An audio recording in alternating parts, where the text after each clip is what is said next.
복된 소식 아름다운 소리 AM 1590kHz 시카고 기독교 방송입니다.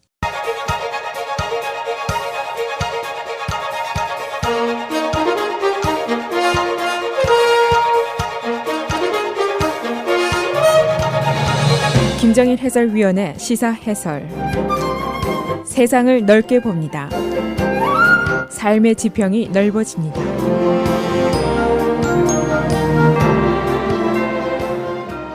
시사해설입니다. 트럼프 대통령과 서아프리카에서 전사한 미군 유족과의 대화 논쟁, 이것이 어제 최고의 뉴스로 등장을 했습니다.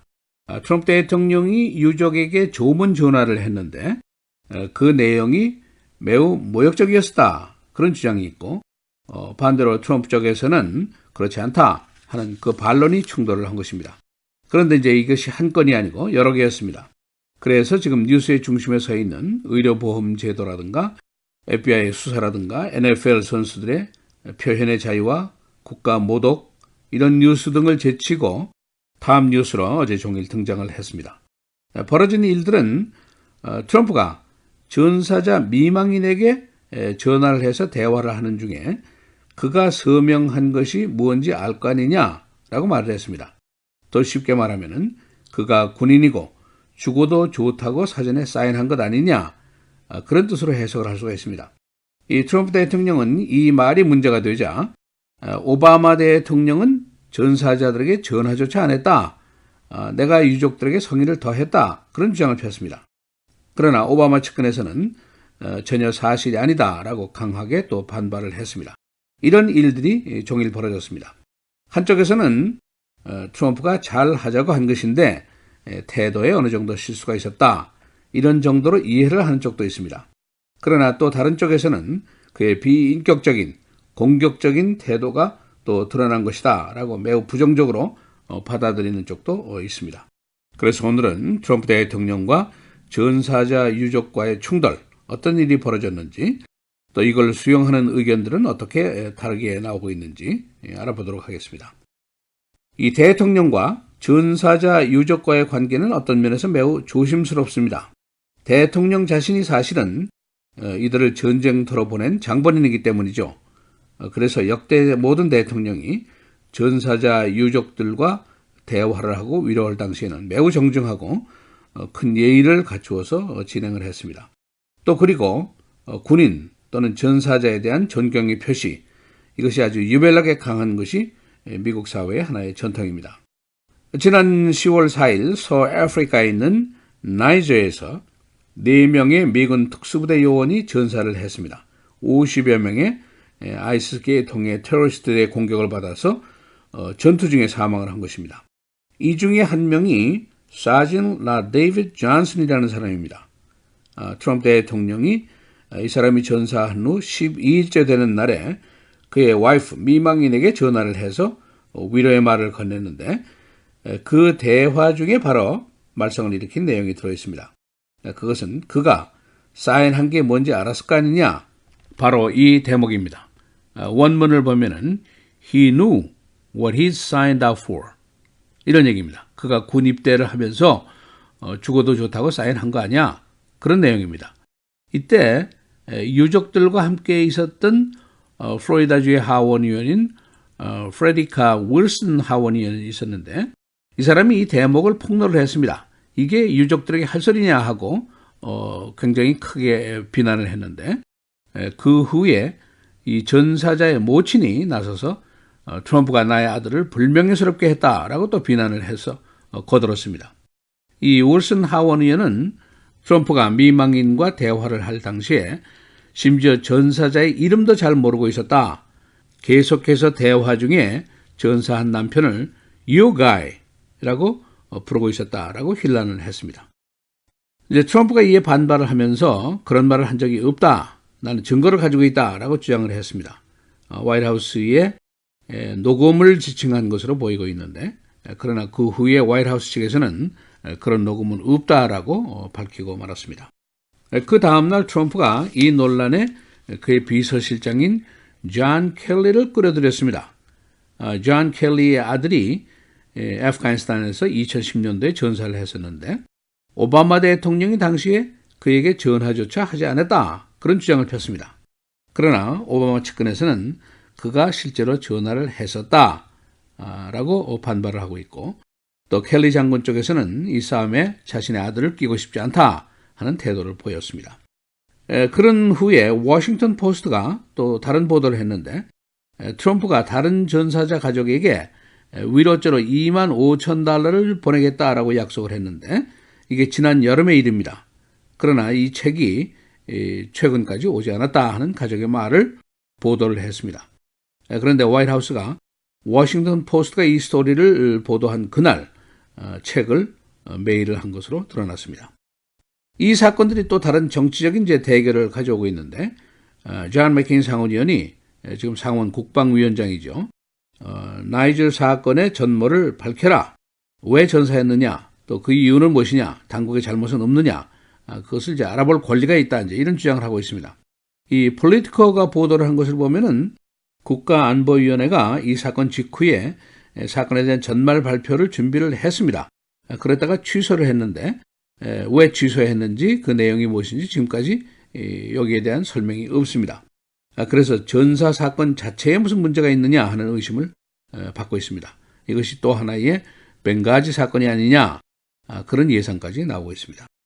이를 4명의 특수부대 요원들이 현지 군과 회의를 한 이후에 귀대하려고 나서다가 총격을 받은 것으로 알려졌는데 그 얼마 전에 며칠 전에 이런 그 테러리스트의 공격이 있을 것이라는 정보가 이미 있었지만은 여기에 대해서 방비를 전혀 하지 못한 것으로 지금 알려지고 있습니다.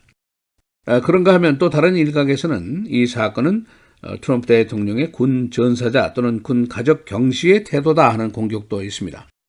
트럼프 대통령이 선거 전 당시에 민주당 전당대회 연설자로 나왔던 키젤 칸과의 논쟁은 지금까지 유명한 일화입니다. 그의 아들은 2004년도 이라크 전쟁에서 전사한 모슬렘계 미군이었습니다. 또 트럼프는 국민 영웅으로 지금 꼽히는 존 맥케인 상원의원도 공격한 적이 있습니다. 그가 포로였었는데 무슨 영웅이냐 그런 공격을 한 적도 있습니다. 트럼프 측에서는 이 일련의 사건들은 정치적인 목적에 의해서 굴전되는 사건이다 라고 주장을 하고 있습니다. 그러면서 이 책임을 언론이다 하고 언론들을 질타하기 시작했습니다. 이 군관계 전문가들이 이제 진단이 있는데 이런 얘기들입니다. 언제나 대통령과 유족과의 관계는 굉장히 어렵다. 전사자의 수가 적기 때문에 일일이 개별화되고 있는 것이 더 어려운 문제다. 그런 의견이 나오고 있습니다. 또 다른 전문가는 트럼프 대통령이 잘 하려고 한 것인데 전사자의 강인함 또는 애국심, 이 희생 이것을 표현하라고 그런 말을 한 것이 아니겠느냐. 그러나 매우 서툴게 말을 한 것은 사실이다. 또 그런 진단을 하는 사람도 있습니다. 또 다른 의견, 트럼프의 행동에 대한 하나의 패턴이 아니겠느냐 이렇게 보는 사람도 있습니다.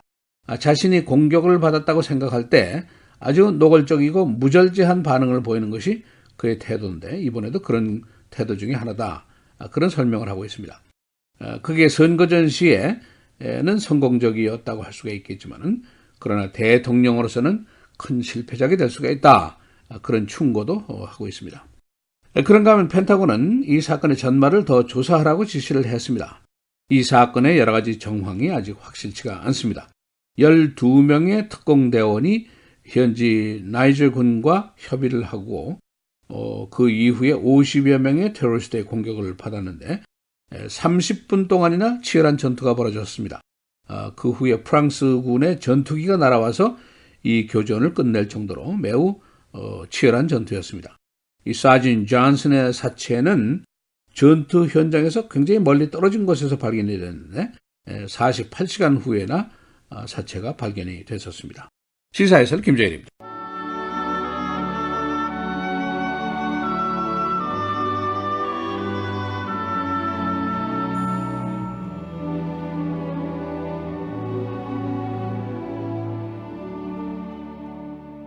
그러므로 땅에 있는 지체를 죽이라. 곧 음란과 부정과 사욕과 악한 정욕과 탐심이니 탐심은 우상 숭배니라. 이것들로 말미암아 하나님의 진노가 임하느니라.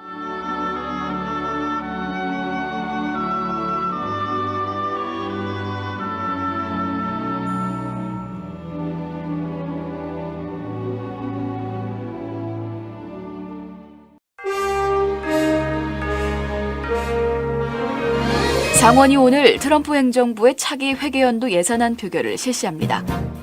공화당은 이번 예산안 처리에 여세를 몰아 트럼프 행정부의 핵심 공약인 세제 개혁 법안 처리를 밀어붙인다는 보관입니다. 그러나 공화당 지도부 간 세계 개혁안 처리 시점을 둘러싸고 이견이 노출되고 있습니다. 렉스 틸러슨 국무장관이 중국의 남중국해 도발은 국제법과 질서에 대한 도전이라고 비판했습니다. 틸러슨 장관은 워싱턴 DC에서 인도와의 관계 정립을 주제로 열린 세미나에서 인도는 다른 국가의 주권을 보호하는 틀 안에서 활동해왔지만 중국은 인도와 함께 나란히 성장하며 덜 책임있게 행동해왔다며 이같이 말했습니다. 중국 외교부는 틸러슨 국무장관이 중국의 도전에 움츠리지 않겠다며 각을 세운 데 대해 중국에 대한 편견을 버리라고 응수했습니다.